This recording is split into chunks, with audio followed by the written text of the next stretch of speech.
Ladies and gentlemen, this is Joe's Classic Video Games back with another cool arcade game pinball repair video for you today. We just started working on this Gottlieb Cleopatra, which is a System 1 game.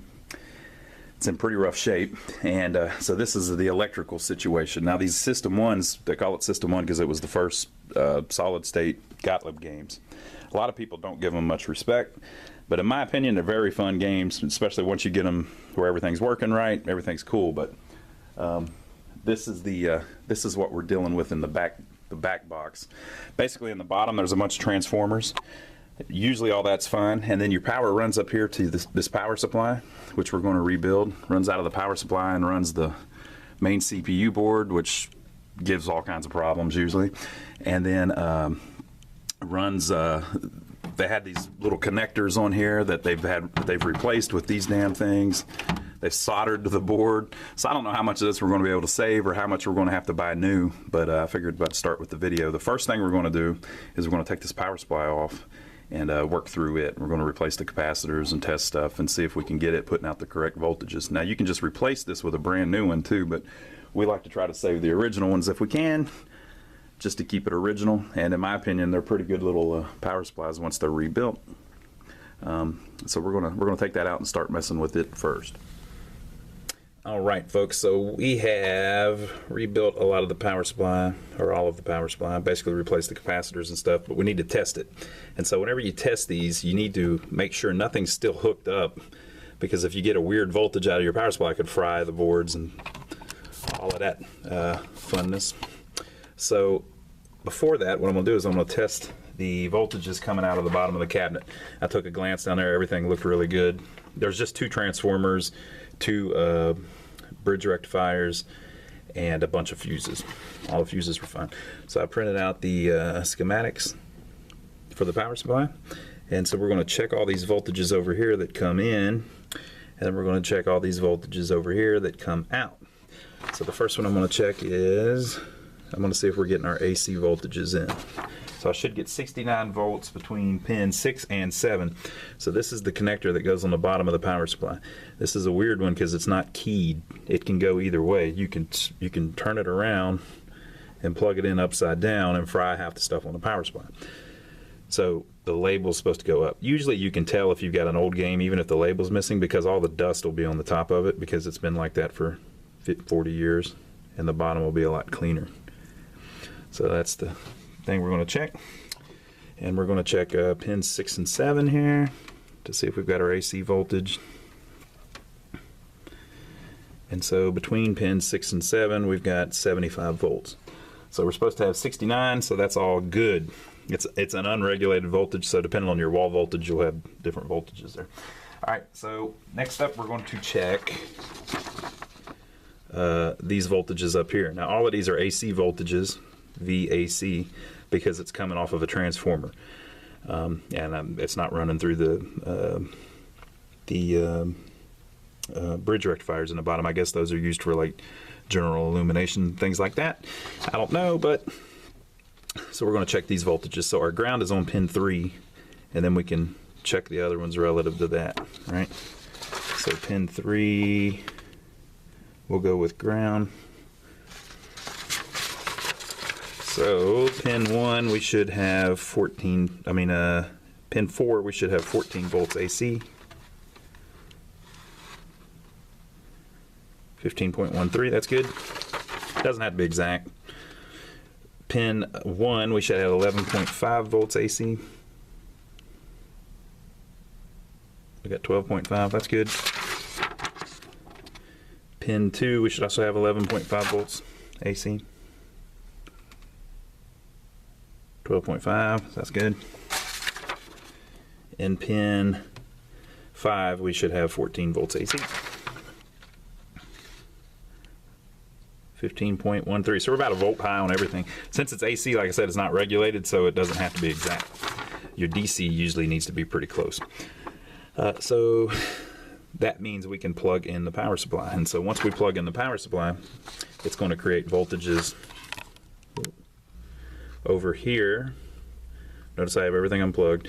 It's going to create voltages over here that go out to the displays, and it's going to create voltages up here that go to run all of the boards. So I'll plug that in. You want to turn the machine off, plug in the power supply, then turn it back on, and then we're going to test at the plugs to see if we're getting the right voltage. Alright, so I plugged in the, I turned off the cabinet, plugged in the bottom thing so that our power supply is now getting its power. And then now we're going to test it. So basically the way we're going to test it is we've got our meter set on DC, and we're going to very carefully touch the pins on the connectors. Now if you screw up and your metal probe touches two pins, you'll short two voltages together and burn up a bunch of stuff. So don't do that. And if I don't do that, if I do that, I will not upload this video. So I may have already done that 2 or 3 times and then edited it out, and you won't see it. All right, so on these it's actually marked on the little connector, but you can also look on the schematics. But the common pin is right there. So I'm going to very carefully hold it like that. I don't know if I can put this somewhere where you can see it. Let's see if that's any better. Yeah, there we go. Boom, boom, boom. All right, so we're going to very carefully hold that on the common pin, and then very carefully put this on the 5 volts, and we've got 5.02. Now I'd kind of like to turn that up a little bit, because if you got 5 volts at the power supply, you're likely to lose a little bit of power going through your wiring and stuff. So I like it to be about 5.1 or maybe even a little higher.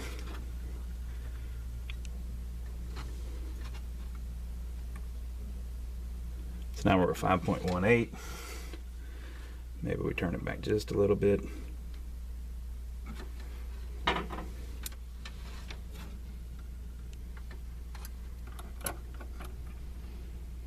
5.13, so that's pretty good. And be careful what you're touching. I'm letting my hand rest on the edge of it here. A lot of this has like serious voltage running through it. It won't kill you, but it'll shock the hell out of you. All right, so very carefully again to common. And on the end, negative 12.34. It's supposed to be negative 12, so that's pretty good. Now over here is a kind of a tricky one. Down here at the bottom it says 4 volt DC and 8 volt DC. I believe on those you have to use the same ground that you use for the 5 and the 12 because it's created the same way. So the 8 volt is 8.33. The one above it is 3.75, which is a little low. I think those are tied into these somehow. I don't know if I can adjust that or not. We might just run with it. So there's our common there. 60 volts DC is 60.9, nearly perfect. 42 volts DC is 42.9. So basically we've got all of our voltages. The only one I was a little concerned about was the 4 volt was only 3.75, but I think we're going to run with it. So what that means is you're safe now. You're not putting out a crazy voltage, so you're safe now to plug in your stuff. But if you have all of this plugged in too, you still have the possibility that you could still fry stuff on the board. So what we're going to do is we're going to unplug the driver board over here so that none of the coils, none of the lights, none of that stuff is actually plugged in. So basically the only thing that's going to be plugged in is our displays and our main board. So it should come up, and if the board's booting, which is highly doubtful, but if the board's booting it should come up and give us some kind of action on the display. So I'm going to unplug the driver board, and then then we can plug the that back in and plug in the displays, and then we're going to see where that gets us. All right, so we of course, and I should mention early on, we haven't done any of the ground mods yet, which you need to do on all this Gottlieb stuff. We'll get to that later, but we're just testing now, trying to get everything back up and running. So we went ahead, we had the power plugged in, we plugged in the displays, and we plugged in the power running up to the CPU board, right? Which means now the CPU board's getting the power, but we've unplugged the driver board, so none of the coils can lock on or anything like that. But the displays are on, and whenever we turned it on, check it out. We are booted and the game is actually running. Now the only way you can tell that the game is up and running is that the displays are blinking. If they come up and they just have all zeros on them, you might not be up and running. But if after a little bit they change and you have a different score, even though it's screwed up, the CPU is basically doing its thing. And I looked up the bridge rectifiers in the bottom. They rectify the voltage going to the coils, and then the other one rectifies the voltage going to the controlled lamps, which is the ones on the playfield that the computer can turn on and off. And the general illumination lights that are already on just come straight from the transformer in the bottom. So basically we've got the game up and running, but you can't play it right now because we haven't dared plug in any of the switches or anything yet. So all of our displays work. Oh, and the 4 volt voltage is the bias voltage for this little tiny display here. So it's working fine. The one little digit's out, but that's probably because of dirty connectors. The displays in the Gottlieb System 1s are pretty reliable. But so our next thing is we need to start addressing this rat's nest of extra wires and everything. So I need to see if the corrosion, basically these originally had a battery right here, and the battery starts corroding. It leaks alkaline all over the board and eats it alive. There's a little bit of that going on this one, like on these resistors here. But all in all, it's not very bad, so I think I can probably clean it up. If you get it up here to where it's onto this spider chip, you're in trouble because you can't get those chips. But everything looks good so far. Now, we still may run into some trouble where some of the spider chips aren't working or something, but we won't know until we actually get the game up and playable, so we can see if the scoring works and the switches work and the lights work. So I believe this spider chip here, they call it a spider chip because it has so many legs. I believe that spider chip there runs the switches, and so there's this peculiar thing on Gottlieb System 1s where this board here, the driver board, can get a voltage, something can short out and send an errant voltage back up into the board and fry that chip. And if it does, you cannot replace that chip unless you pull one off another board. But if you're pulling one off another board, it probably has the chip fried, or it'd still be up and running. So it's really hard to get those. So luckily they make a completely new replacement board for this. So worst case scenario, if we can't get this board to work, we're going to put a brand new board in it. But what we're hoping to do is save this one like we were able to save the power supply. So we shall see. But the first thing I'm going to have to do is pull this out and look at the, basically these weren't here. There were connectors like this, here, here, and here, just like they are over here. So I need to see if I've got those connectors, and if I don't, I'm going to have to order them. They're kind of weird, specific ones, and then try to repin the connector put these wires back into the connector where they go, to where it fits on like it should. So I need to see if that's possible, or if the back's so screwed up that that can't be done anymore and this board's trash. And then I need to see about getting rid of all this battery stuff, cleaning up the corrosion, replacing the resistors, etc., etc., etc. So we're going to start on that board and see if we can save it. So that's the next step. Uh-oh. I may be in trouble here, folks. This looks bad. I don't mind the solder, or that they soldered it to it, but it looks like some of the traces are just gone. But I won't know till I start pulling the stuff off. Look at this crap. This one here you don't have to use, but look at this crap. So I'm going to unsolder all that crap and then see if it's savable. Now I could leave it like this. You know, you saw how they had it hooked up, but the problem is if you leave it like that,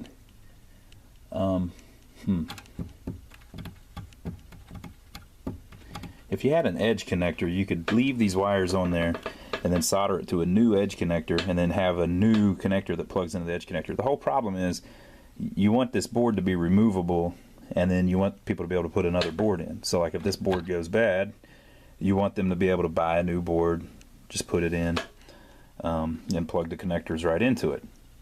You know, you don't want them to buy a new board and this is what they interface with. So I don't know if I'm going to be able to save this or not, but I'll try cleaning this up a little bit. If I can get it where a connector can go on there, I'll leave it, because it's running, right? But if I can't, we're just going to have to order a new board for it. Either way, I've got to get in the cabinet, I have to get nice connectors that will plug onto something, either this board or the brand new board. So I'll start taking this crap off and we'll see what we're left with. Alright, this is what we're left with. Took all the junk off. I think it looks worse than it actually is. It looks like all the pads, or most of them, maybe not that one, but it looks like most of the pads are actually still there. They're just all corroded. So next thing I'm going to do is I'm going to work on each pin and try to shine it up and see if they're even there. I think they're there. It looks like the operator actually drilled some holes through some of them. He added those in. So here's what our corrosion looks like. Spider chip's fine. Traces are a little corroded, but whenever it's like that, it does clean up good. These chips are fine. That one's fine. Got a little bit of an issue here, so all that needs to be cleaned up. And I don't know if I have those exact resistors. Maybe I order them in or something. But those are going to need replaced. But it's not really that bad. It looks really bad, but this is nothing compared to some of them I've seen. So we will. I'll keep working on those pins. I'm going to literally take some sandpaper and go at each one and see if I can get a nice clean pad there that looks like it'll work good. And then I might try to even tin it up a little bit with some solder to get them a little thicker. But we'll see if any of that's going to happen. If that works out, then we'll be able to save it. If it won't, we'll probably have to get another board. But the thing is, we still don't know if that spider chip's any good. The solenoid voltage can short to it to where it gets up into the board and fry that chip. And so if that chip's fried, I don't have a replacement one for that, so this whole board is bad. And you really can't tell until you start playing it, because I think that one controls the switches. So what'll happen is you get everything ready, and then you go to hit start and it won't start, or it won't score right, or whatever. So we'll see. But I'm going to start working on these little pins a little bit. Alright folks, so here's what I ended up with. Clean. Basically, using sandpaper, I took off all of the corrosion anywhere on the board, and then I'm going to nullify it with vinegar.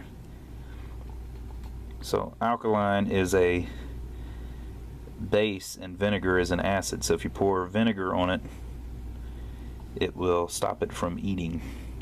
But it really wasn't all that bad. So I just cleaned up all the traces by basically getting rid of the mask that was on top of the traces. And really, there's not much corrosion at all. It was just the mask was starting to bubble up. There was a little corrosion on these resistors here, so that's kind of a thing I have to keep looking at. Now, on the back, check this bad boy out. That's what I ended up with, which is pretty damn good, really. There are some holes in some of the pads, but that shouldn't really be a problem. If you'll notice, the traces up here are a lot smaller, so you don't really need that whole pad for, conductivity. And underneath all that corrosion and where they had soldered on those wires, the original pads were still there. Gottlieb did a really good job of making these things really thick, right? So it looks horrible up close, but this is actually really good.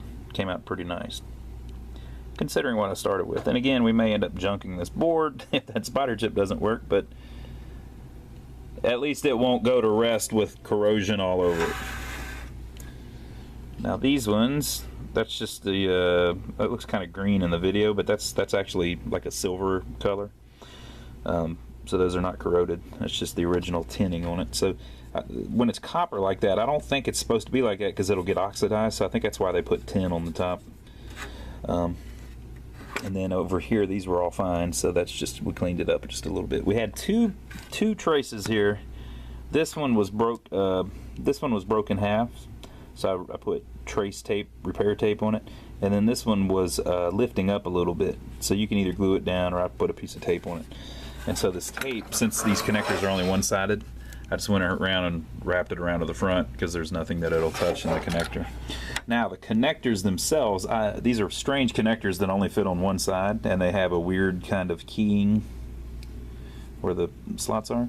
But I actually have some of those. Those are old Molex ones. So I've got this one, and I've got this one, and I don't have this one, so I had to order this one.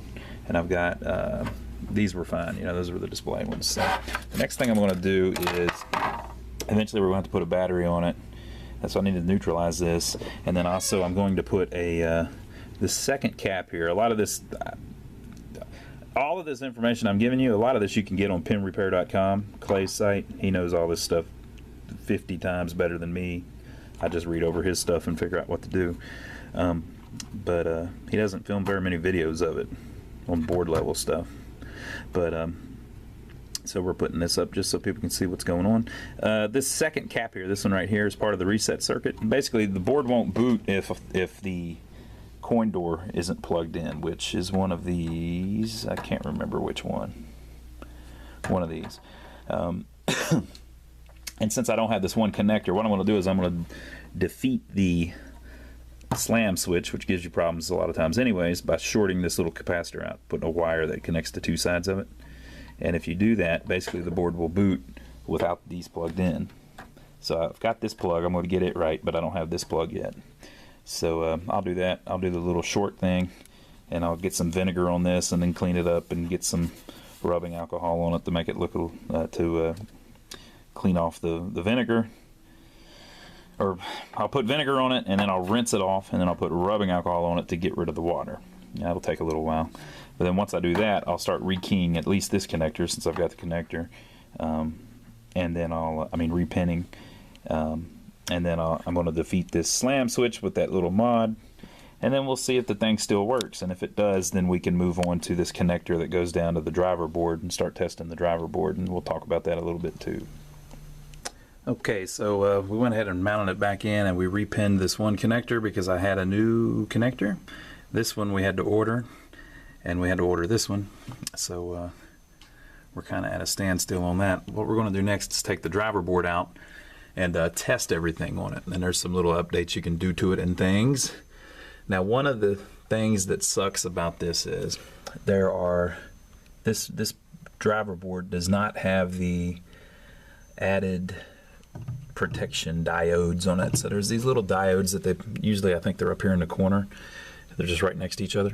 So basically this has a problem where one of these transistors can short, and if it does, it sends a weird voltage back through the lines up into the board and fries that spider chip. This is one of the ones that has the ability to do that. If it was the one with the little diodes, I think there's 7 diodes or something. If it's one of the ones with the little diodes, then there's no chance that could happen. Everything's cool. So I'm going to look in our box to see if we've got one of these that has the diodes, and if we don't, I'm going to add the diodes. You can add them to these little transistors, but pretty much you have to do that. If you don't, this board will get damaged. Now, if you're messing with one of these, you can get a new power supply, you can get a new cord, you can get a new main board, and you can get a new driver board, or any combination thereof. Now, if you get the new driver board, the new motherboard, it doesn't need the driver board to have those little diodes. They put protection on the motherboard so that it can't get fried like that. But it was a big problem there for a little while. Also, you can buy this little connector harness that goes between there. You can buy that brand new. So a lot of these you can buy new. You can't buy this harness because it plugs into stuff on the bottom of the playfield. So the next thing we're going to do is take that driver board out and start looking at that, and we'll test some things on it. All right, folks, I pulled out the driver board, and I wanted to show you a couple little things. This is the one that was in there. It's really clean and in really nice shape. So I'm going to put this one back in there. But before I do that, I have to test all of the transistors and everything, and I have to put a ground mod on it. Might as well do that while it's out. We'll talk more about the ground here in a minute, so you'll see that whenever I put it back in. But the main thing is the diodes that I was talking about. So I've got several versions of this board here. I've got this one, which is the one that was in it. I've got this one, which is a really early one. You can see it's a different color, right? I've got these other two are the same. So I've got this one that I just had laying around, and I've got this one. This is probably the best one that I've got. If you'll notice the difference, this is the one that was in it. Oh. And this is the one that came out later.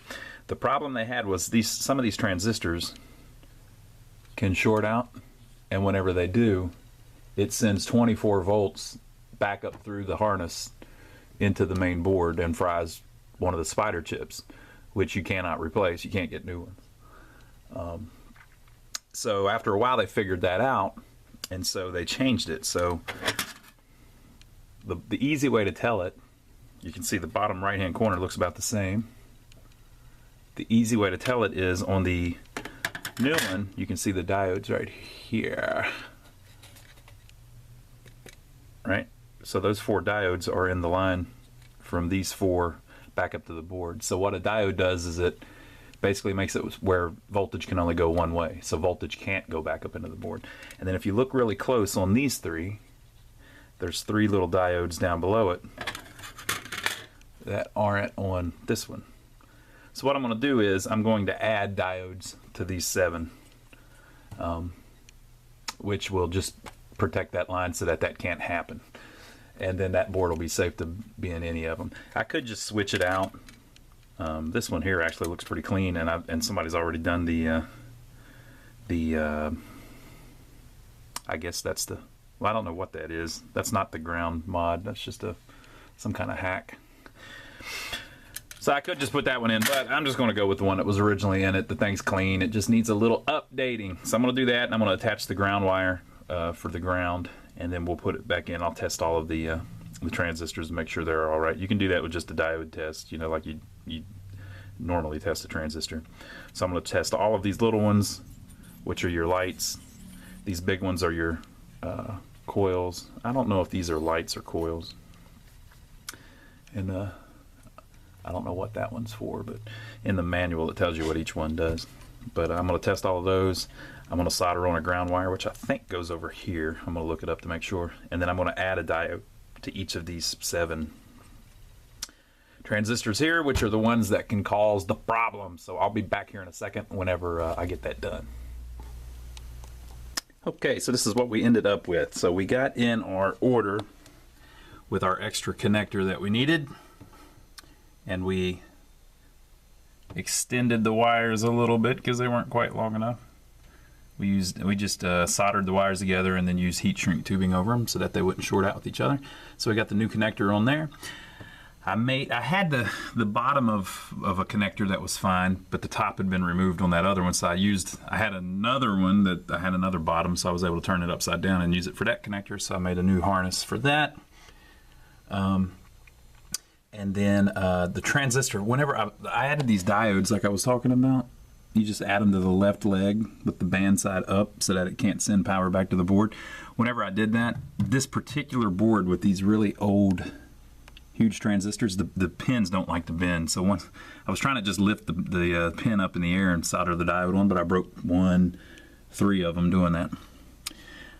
So I replaced those 2. You can put a tip 102 in for that, which is used on a whole bunch of other different pinball machines. So I made the new interboard connector. I put the new cabinet switch connector on there. Of course, we had already repinned that one with a new connector. So we got rid of all that trash that was soldered to it. Whenever I first saw it, I wasn't sure if that was going to happen. This is the little jumper block that they were using for it. Right?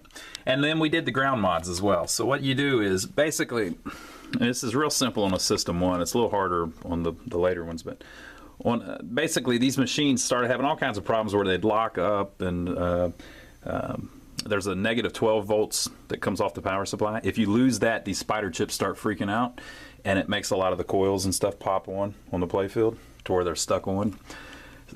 Which causes all kinds of problems and issues. Screws up the driver board, and if it doesn't have those diodes, can screw up the main board, and blah blah blah blah blah blah blah blah blah. So that eventually, a couple gentlemen who were really into these things, I believe his name's John Robertson.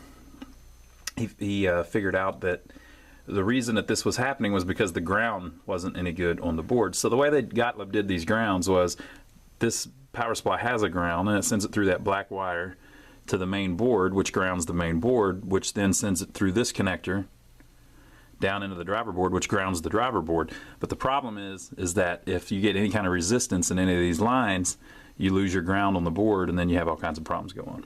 So this board may have a different level that the ground is at voltage-wise than this board does. So the way you fix that real simply is you just tie all three of them together to the back box. So you can see that I've added, whoop, I need to tighten that one, don't I? That ain't good. I've added a ground wire from the ground, which is right here, over and tied it to the back box. This is metal in the back, right? And this is how most pinball machines are done, the modern ones. In the 80s, that's how they did most of them. But Gottlieb didn't. Gottlieb was horrible about grounds. And then I've added another ground over here on the driver board, on the bottom of this little cap here, on the ground side, and then added it, and then grounded it to that piece of metal. And then on the power supply itself, I've added a ground to the main capacitor and just grounded it to its frame, because the frame's well grounded over here with these screws holding it to the thing. So basically that ties all of the ground points together and makes the game not lock up. So there you go. You have to do that on a System 1 or you will have trouble. So I tested all of the transistors on the driver board and they were all fine, even the light ones. We'd already tested the power supply, and then after getting all the switches and everything, you know, all of the switch wiring straightened out where it's not a rat's nest in there anymore. You probably saw, I think I showed you earlier that there was some weird stuff going on the displays, but that was just because the battery was dead. I had taken the battery off the board. So once I added this little battery pack, little remote battery pack, I was able to go into the audits and reset all of the audits. So now we've got all of our zeros like we should. This one digit was missing on this display, but it was just because the connector was dirty. Very simple, right? So we'll try it out. Now Gottlieb has a really bad test system. So basically, inside the coin door you have this big button. Whenever you hit it, you go into test mode. Alright, so I guess I'm in test mode. Setting 1, setting 2, setting 3. If you go all the way to 13, you'll get to see, so that one is the one that tests the displays, that one tests the right display. So here's test 13. Finally we see all the lights come up like they're supposed to. Now it's going to test all the solenoids.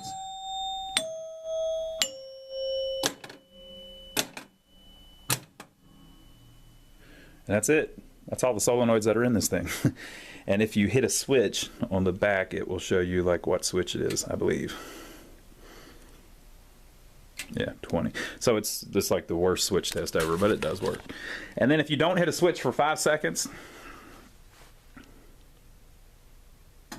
it goes back out into the game. So it's a really bad test. You can't, you saw how long the lights were on. They were on like 5 seconds. So you have to go into that test mode and then real quick look and see if any lights are burnt out. And then it'll test the solenoids real quick. It won't test them twice. And then you have to you can test switches, but if you don't hit a switch for a couple seconds, you're back out of test mode. So the test mode on this thing was horrible. But there you go. Up and running with the original boards. How cool is that, folks? So I'm going to film another video of this showing just kind of the game design a little bit and the rule set and how to play it. And we'll see you on that video. Subscribe to us here if you like videos like this. We kind of just wanted to do this one to show how a System 1 board set works and how to work on one. Subscribe to us if you'd like to see more videos like this. And make sure to give us a thumbs up even if you hated the video. Even if you hated the video, give us a thumbs up because that helps us out. It lets other people know about our video, and YouTube promotes us and things like that. It really helps us out, so we would appreciate that for us taking the time to make the video. And leave your comments below if you have any opinion on the System 1s or the System 1 board sets, or have you Do you have any experience with the Nywumpf replacement boards, or there was one, the Pascal board set that's an all-in-one board set? If you have any opinion about any of that stuff, or you want to talk Gottlieb System 1, leave your comments below and we try to respond to all of them. So I hope you enjoyed the video. Make sure to subscribe to us and we'll see you on the next one.